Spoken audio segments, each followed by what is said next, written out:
nama saya Valenti Margaret Simanjuntak dengan NPM 238330013 dari program studi akuntansi. Di sini saya akan menjelaskan secara singkat tentang apa itu teori agensi, siapa pencetusnya, siapa yang mendukung ataupun menolak teori ini, dan juga saya akan menjelaskan sedikit tentang teori stewardship. Baiklah, tanpa membuang waktu, saya akan menjelaskan dari yang pertama, yaitu pengertian teori agensi. Teori keagenan atau agensi teori merupakan hubungan antara dua pihak. Pihak pertama menempati kedudukan sebagai pemilik ataupun prinsipal, dan pihak kedua sebagai manajemen ataupun agent.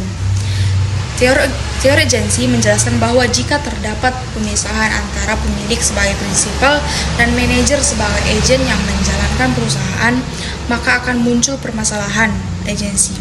Karena masing-masing pihak tersebut akan selalu berusaha untuk memaksimalkan fungsi utilitasnya. Menurut Jensen dan Meckling pada tahun 1976, teori keagenan adalah rancangan yang menjelaskan hubungan kontekstual antara prinsipal dan agent, yaitu antara dua orang ataupun lebih, sebuah kelompok ataupun organisasi. Pihak prinsipal ialah pihak yang berhak mengambil sebuah keputusan untuk masa depan perusahaan dan memberikan tanggung jawab kepada pihak lain ataupun agent.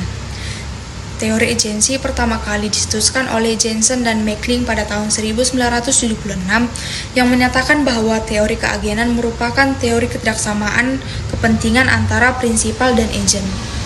Teori agensi mendasarkan hubungan kontrak antara pemegang saham ataupun pemilik serta manajemen atau manajer.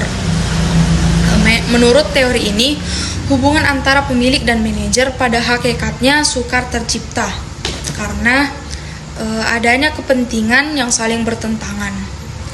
Yang menolaknya adalah Perrault pada tahun 1986.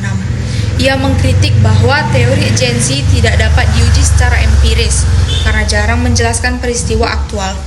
Dan yang kedua, teori agensi tidak realistis karena mengabaikan potensi eksploitasi kerja. Yang mendukung teori ini adalah Stephen Cash dan Barry Mitnick karena dianggap sebagai penemu teori keagenan. Yang selanjutnya saya akan menjelaskan tentang stewardship teori. Pertama kali dicetuskan oleh Donaldson dan Davis pada tahun 1991. Menurut Donaldson dan Davis, teori stewardship memiliki akar psikologis yang dirancang untuk menjelaskan situasi di mana manajer sebagai steward akan bertindak untuk kepentingan pemilik. Teori stewardship merupakan salah satu pandangan baru tentang cara mengelola organisasi dan personel-personel yang terkait di dalamnya. Konsep kebersamaan atau collectivity, kemitraan pemberdayaan atau empowerment dan saling percaya dan pelayanan adalah konsep-konsep yang dikembangkan dalam pendekatan ini. Membentuk sikap yang mengarahkan pada teori stewardship sebagai salah satu pendekatan dalam pengelolaan organisasi diharapkan dapat mengatasi isu-isu yang berhubungan dengan corporate governance dan good corporate governance. Baiklah, sekian penjelasan saya terkait teori agensi dan teori stewardship. Semoga penjelasan saya bermanfaat dan maaf kalau ada kesalahan. Terima kasih.